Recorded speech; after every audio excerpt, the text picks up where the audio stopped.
அனைவருக்கும் வணக்கம். இது Galaxie Academy Salem. பொது அறிவு பாடத்திட்டத்தில் TNPSCயில் யூனிட் 8, அதாவது history, culture, heritage and socio political movements in Tamil Nadu, அந்த பாடத்திட்டத்தில் ஒரு முக்கியமான டாபிக் விடுதலை போராட்டத்தில் பெண்களின் பங்கு அப்படிங்கிற ஒரு தலைப்பில் இன்றைக்கி நான் பார்க்கக்கூடிய வீடியோ யாரை பற்றினா ருக்மணி லக்ஷ்மிபதி அவர்கள் பற்றி தான். டிஎன்பிஎஸ்சி தேர்வுகளில் ரீசெண்டாக நடந்த எக்ஸாமில் இவரை பற்றி நிறைய கேள்விகள் கேட்டிருக்காங்க. இந்த வீடியோவில் அவரை பற்றியான தகவல்கள் ஒரு 5 நிமிஷத்தில் பார்த்துடலாம். பார்த்துட்டு டிஎன்பிஎஸ்சி தேர்வில் இதிலிருந்து என்னென்ன கேள்விகள் கேட்டிருந்தாங்களையும் பார்க்கலாம். ஸோ இது ரொம்ப ஒரு முக்கியமான ஒரு டாபிக். டைரெக்டாக நம்ம வீடியோக்குள்ளார போகலாம். ஸோ யூனிட் 8ல் நாம் பார்க்கக்கூடிய பர்சன் ருக்மணி லக்ஷ்மிபதி. இவர் பிறந்த ஆண்டு பார்த்திங்கன்னா 1892, இறந்த வருடம் பார்த்திங்கன்னா ஆகஸ்ட் 6, 1951. ஸோ ஓகேங்களா. ஸோ இவருடைய பெற்றோர் சீனிவாசராவ் மற்றும் சூடாமணி ஆகிய இரு தம்பதியருக்கு பிறந்தவர். சென்னை திருவல்லிக்கேணியில் தான் பிறந்திருப்பார். இவருடைய கணவர் ஒரு டாக்டர், ஒரு மருத்துவர். அவருடைய பெயர் பார்த்திங்க அப்படின்னா அசாண்டா லக்ஷ்மிபதி. ஸோ 1911 திருமணம் செய்கிறாரு. அது ஒரு காதல் திருமணம். இவர் ஒரு இந்திய சுதந்திர போராட்ட வீராங்கனை மற்றும் ஐஎன்சி, இந்திய தேசிய காங்கிரஸை சேர்ந்த ஒரு அரசியல்வாதியும் கூட. ஓகேங்களா. ஸோ இவரை பற்றியான டிஎன்பிஎஸ்சி கேள்விகள் இதற்கு முன்னாடி கேட்கப்பட்ட கேள்விகள் இந்த தான். சென்னை மாகாண சட்டமன்றம் முன்னாடி பார்த்திங்கன்னா மெட்ராஸ் பிரசிடென்சின்னு சொல்லி இருந்தது, சென்னை மாகாணமாக இருந்தது. ஸோ அந்த சென்னை மாகாண சட்டமன்றத்தின் மக்களால் தேர்ந்தெடுக்கப்பட்ட முதல் பெண் உறுப்பினர். ஸோ அப்போ அந்த சட்டமன்றத்தோட மெட்ராஸ் பிரசிடென்சியோட மக்களால் தேர்ந்தெடுக்கப்பட்ட முதல் பெண் உறுப்பினர். அது மட்டும் இல்லாமல் சென்னை மாகாணத்தோட முதல் பெண் அமைச்சர், அதில் பார்த்திங்கன்னா சுகாதாரத்துறை அமைச்சராக இருந்திருப்பார் திரு பிரகாசம் அவர்கள். முதலமைச்சராக இருந்த பொழுது அவருடைய கேபினெட் மினிஸ்டராக இருந்த முதல் பெண்ணும் கூட, தமிழகத்தின் முதல் பெண் அமைச்சரும் இவரும் கூட. ஸோ இது ரொம்ப முக்கியமானது. இவர் படித்த பள்ளி பார்த்திங்கன்னா கிறித்துவ கல்லூரியில் பிஏ பட்டம் பெறாரு. ஸோ இவர் விடுதலை போராட்டத்தில் வர்றதுக்கு மிக முக்கிய காரணமாக இருந்தவர் யாருன்னு பார்த்திங்க அப்படின்னா விரசலிங்கம் பந்தலு அப்படின்னு சொல்லக்கூடிய ஒரு பர்சன். ஓகேங்களா, ரைட். ஸோ இவர் பார்த்திங்கன்னா வீணை இசை பண்ணுறதுல மிக வல்லவர். ஸோ இவர் காங்கிரஸில் சேர்ந்த வருடம் பார்த்திங்கன்னா 1923 வருடம் காங்கிரஸில் இணைகிறாரு. அது மட்டும் இல்லாமல் பாரத மகளிர் மகா மண்டலின் அப்படின்னு சொல்லக்கூடிய அந்த ஐஎன்சியோட கிளை செயலாளராக, சென்னை கிளை செயலாளராக 1923 பங்கேற்கிறாரு. அது மட்டும் இல்லாமல் இந்தியர் மாதர் சங்கத்தோட உறுப்பினராகவும் இருக்கிறாரு.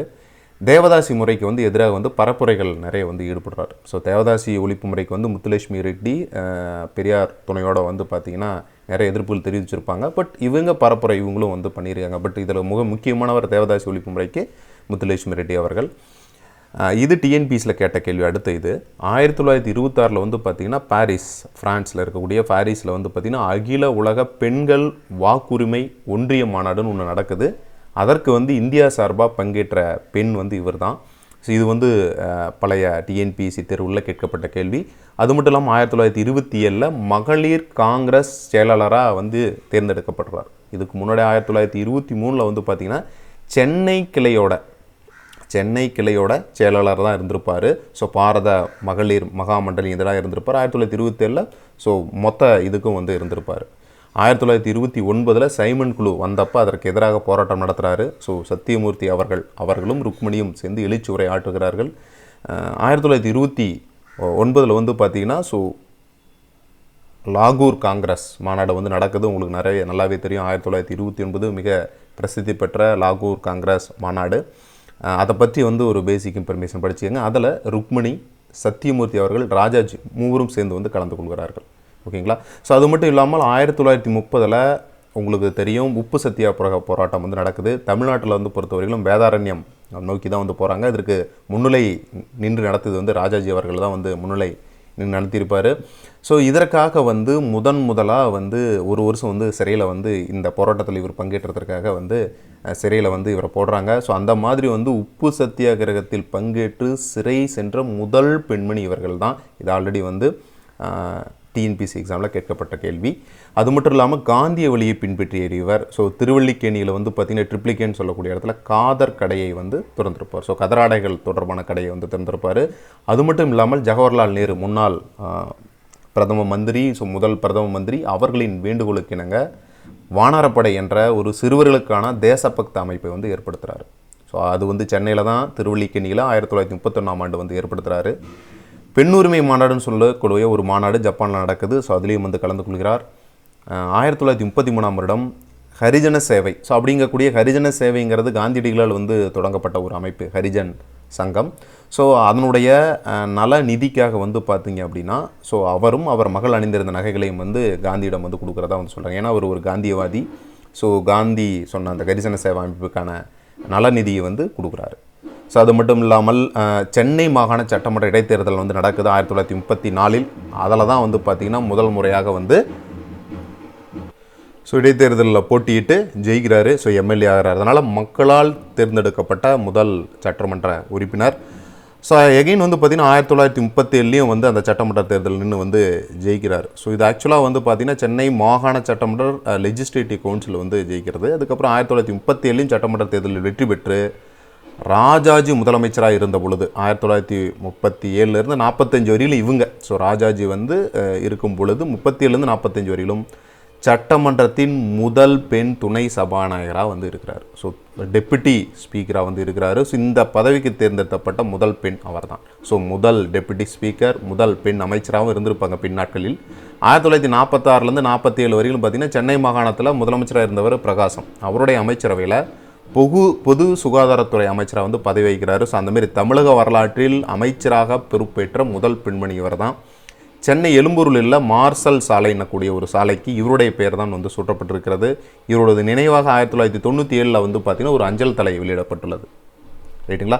ஸோ அப்போ ருக்மணி லக்ஷ்மிபதியை வந்து பார்த்திங்கன்னா விடுதலை போராட்ட வீரர். ஸோ இந்திய சென்னை மாகாணத்தின் முதல் பெண் அமைச்சராக இருந்திருக்காங்க. மக்களால் தேர்ந்தெடுக்கப்பட்ட சென்னை மாகாண சட்டமன்றத்தின் பெண் உறுப்பினராக வந்து இருந்திருக்காங்க. ஸோ இவங்க வந்து பார்த்திங்க அப்படின்னா ராஜாஜி முதலமைச்சராக இருந்த பொழுது துணை சபாநாயகராக வந்து இருந்திருக்கிறாங்க. ஸோ ஓகேங்களா? ஸோ இதில் இப்போ நம்ம பார்க்கக்கூடியது டிஎன்பிஎஸ்சி தேர்வுகளில் கேட்கப்பட்ட கேள்விகளை வந்து நம்ம பார்க்கலாம். ஸோ ருக்மணி லக்ஷ்மிபதி வந்து பார்த்திங்கன்னா அவங்கள பற்றியான ஸ்டேட்மெண்ட் 2012 நடந்த எக்ஸாம், ரீசெண்டாக நடந்த எக்ஸாமில் கேட்கப்பட்ட கேள்வி. இவங்க வேதாரண்யம் சால்ட் சத்தியாகிரகில் பங்கேற்றாங்க. எஸ், அதன் மூலமாக பங்கேற்று முதலில் சிறை சென்ற முதல் பெண்மணி இவங்க தான். அது மட்டும் இல்லாமல் சட்ட மறுப்பு இயக்கத்திலும் வந்து போராடுறாங்க. ஸோ இவர் காந்தியவாதி. ஸோ அதனால் சட்ட மறுப்பு இயக்கத்திலும் கண்டிப்பாக வந்து போராடிருப்பாங்க. ஓகேங்களா? அது மட்டும் இல்லாமல் முதல் டெப்டி ஸ்பீக்கராகவும் வந்து இருக்கிறாங்க ராஜாஜி மினிஸ்ட்ரியில். இதுவும் கரெக்டு தான். She participated in International Woman Suffrage Alliance Congress in 1926 at Paris. முன்னாடியே நான் சொன்ன மாதிரி 1926 பாரிஸில் நடைபெற்ற அகில பெண்கள் வாக்குரிமை ஒன்றிய மாநாட்டில் கலந்து கொண்டார். ஸோ அப்போ இதில் 4 ஸ்டேட்மெண்ட்டுமே வந்து என்னது கரெக்டு தான். 4 ஸ்டேட்மெண்ட்டுமே வந்து கரெக்டு தான். அடுத்த கேள்வி பாருங்கள். ஸோ இதுவும் டிஎன்பிஎஸ்சி தேர்வுகளில் கேட்கப்பட்ட கேள்வி.